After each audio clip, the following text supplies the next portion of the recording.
प्यारे दर्शकों नमस्कार। तारीख है आज 28 अगस्त 2026 दिन शुक्रवार, हिंदी तिथि श्रावण माह शुक्ल पक्ष पूर्णिमा। आइए नजर डालते हैं हमारे प्यारे राज्य उत्तराखंड की तमाम बड़ी खबरों पर। वीडियो शुरू करने से पहले कमेंट बॉक्स में जय हिंद लिखकर हमें सपोर्ट करें। तो चलिए शुरू करते हैं।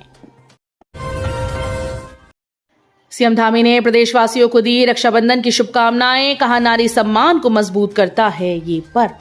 मुख्यमंत्री पुष्कर सिंह धामी ने प्रदेशवासियों को रक्षाबंधन की शुभकामनाएं दी। रक्षाबंधन की पूर्व संध्या पर जारी संदेश में मुख्यमंत्री ने कहा कि रक्षाबंधन भाई बहन के अटूट प्रेम, विश्वास, स्नेह, समर्पण और सुरक्षा के संकल्प का पावन पर्व है।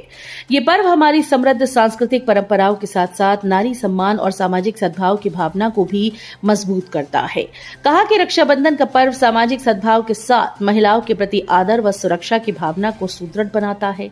रक्षाबंधन महिलाओं के सम्मान से जुड़ा पर्व है। महिलाओं के सशक्तिकरण के प्रति हमारा प्रयास निरंतर जारी है। महिलाओं को सशक्त किए बिना समृद्ध उत्तराखंड की कल्पना पूरी नहीं हो सकती।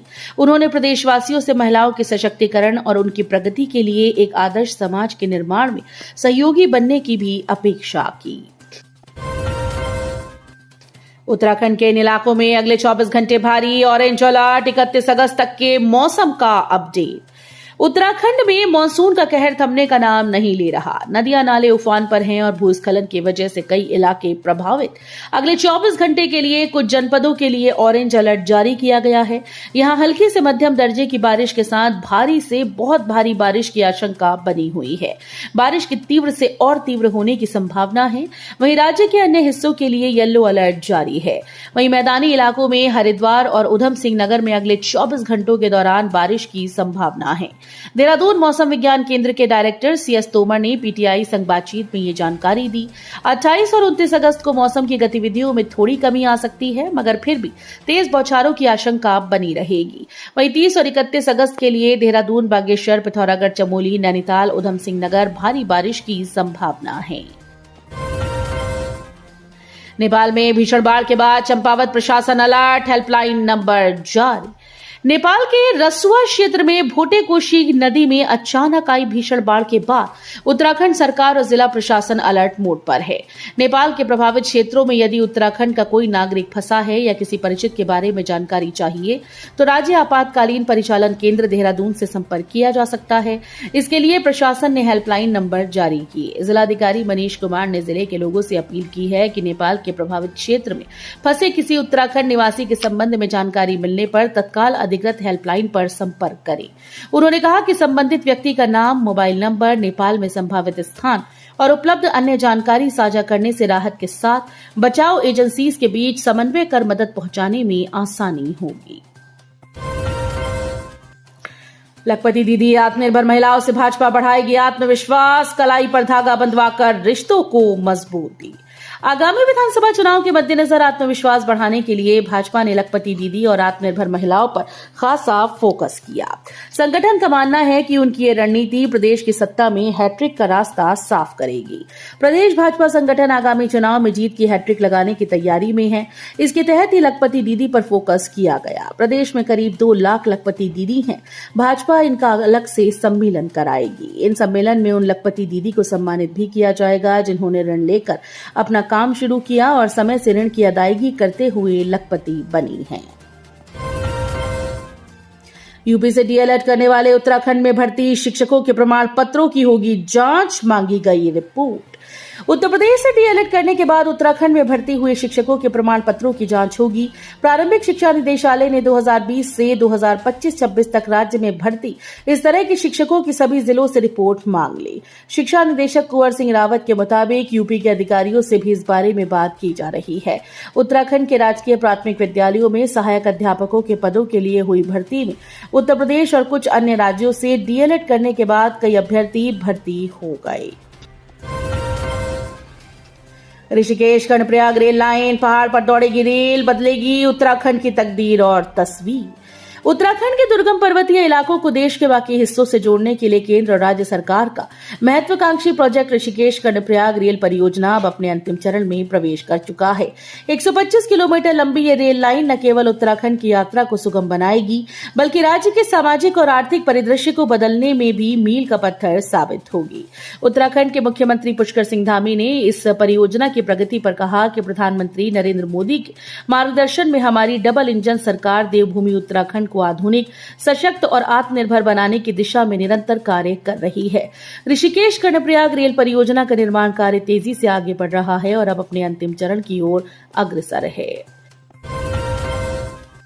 केदारनाथ के लिए सितंबर से बुक होंगे हेली टिकट, केवल 15 दिनों के लिए खोली जाएगी बुकिंग।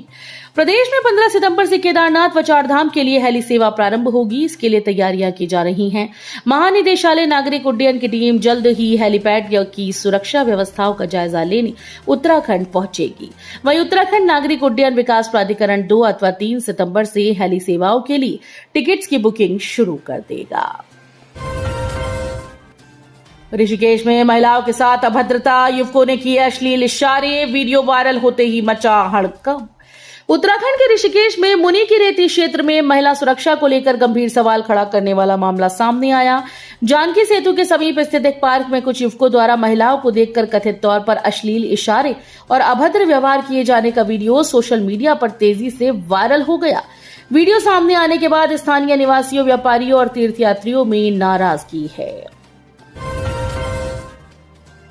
उत्तराखंड में स्वाइन फ्लू का प्रकोप, अब तक 57 मामले आए सामने, देहरादून बना हॉट स्पॉट। उत्तराखंड में स्वाइन फ्लू H1N1 के अब तक 57 मामले सामने आ चुके हैं और इस बीच राज्य सरकार ने अधिकारियों को सतर्कता बरतने और अस्पतालों में जरूरी व्यवस्थाएं सुनिश्चित करने के लिए दिशा निर्देश जारी किए। प्रदेश के चिकित्सा और स्वास्थ्य निदेशक डॉक्टर शिखा जंगपागी ने बताया कि प्रदेश में इन्फ्लुएंजा ए से पीड़ित 57 मामले सामने आए, जिनमें से सर्वाधिक 52 मामले देहरादून जिले में हैं। अभिनेत्री उर्मिला सनावर के खिलाफ एक और मामला दर्ज, आपत्तिजनक पोस्ट और टिप्पणी करने पर हुआ केस। सोशल मीडिया पर आपत्तिजनक पोस्ट और अपमानजनक टिप्पणी करने के आरोपों को लेकर उर्मिला सनावर के खिलाफ नेहरू कॉलोनी थाने में एक और मामला दर्ज हुआ। महिला की तहरीर पर दर्ज प्राथमिकी में आरोप है कि उर्मिला सनावर अपनी फेसबुक आईडी के जरिए उसके खिलाफ अभद्र और आपत्तिजनक बातें लिख रही थी। महिला ने कहा कि उन्हें आत्महत्या तक के लिए उकसाया जा रहा है। तहरीर में महिला ने आरोप लगाया कि उर्मिला सनावर ने सोशल मीडिया के माध्यम से उनके खिलाफ लगातार आपत्तिजनक सामग्री प्रसारित की। उर्मिला सनावर के खिलाफ उत्तराखंड में अलग अलग थानों में पहले से ही कई मामले दर्ज हैं।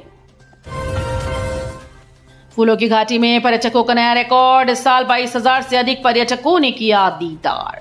विश्व धरोहर फूलों की घाटी में इस साल पहुंचे पर्यटकों की संख्या ने पिछले सारे रिकॉर्ड ध्वस्त कर दिए। अभी फूलों की घाटी 2 माह तक खुली रहेगी, ऐसे में पर्यटकों की संख्या में और भी इजाफा होगा। फूलों की घाटी में 21 जून तक 22,745 पर्यटक प्रकृति के इस मनमोहक क्षेत्र में घूमने पहुंचे। इसमें 154 विदेशी पर्यटक शामिल हैं। ये घाटी में आने वाले पर्यटकों की अब तक की सबसे अधिक संख्या है। 1 जून से घाटी में पर्यटकों की आवाजाही शुरू हुई, उसके बाद से लगातार यहां पर्यटक आते रहे। साथ ही इस वर्ष बरसात में मौसम भी अनुकूल बना रहा। मुख्यमंत्री चैंपियनशिप ट्रॉफी बना नया रिकॉर्ड, अभी तक 2.35 लाख से अधिक खिलाड़ियों ने कराया पंजीकरण। मुख्यमंत्री चैंपियनशिप ट्रॉफी में खिलाड़ियों के पंजीकरण ने इस वर्ष नया रिकॉर्ड कायम किया। अब तक 2.35 लाख से अधिक खिलाड़ी प्रतियोगिता के लिए ऑनलाइन पंजीकरण करा चुके हैं। प्रतियोगिता की तैयारियों को लेकर खेल मंत्री रेखा आर्या ने गुरुवार को सचिवालय स्थित NIC सभागार से सभी जिलाधिकारियों के साथ वीडियो कॉन्फ्रेंसिंग के माध्यम से बैठक की। उन्होंने अधिकारियों को प्रतियोगिता से जुड़ी सभी व्यवस्थाएं समय से पूरा करने के निर्देश दिए। साइबर ठगों के निशाने पर भाई बहन का प्यार, गिफ्ट और कूपन के नाम पर आए लिंक तो जल्दबाजी ना करें।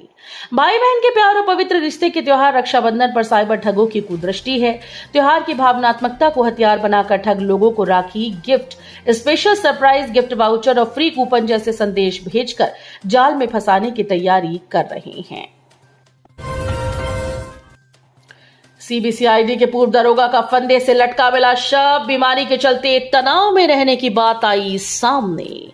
हल्द्वानी शहर के मुखानी स्थित आदर्श कॉलोनी निवासी सीबीसीआईडी के सेवानिवृत्त दारोगा आनंद सिंह बिष्ट का शव उन्हीं के घर में फंदे से लटका मिला। पड़ोस के लोग उन्हें फंदे से उतारकर सुशीला तिवारी अस्पताल पहुंचे, जहां डॉक्टर ने उन्हें मृत घोषित कर दिया।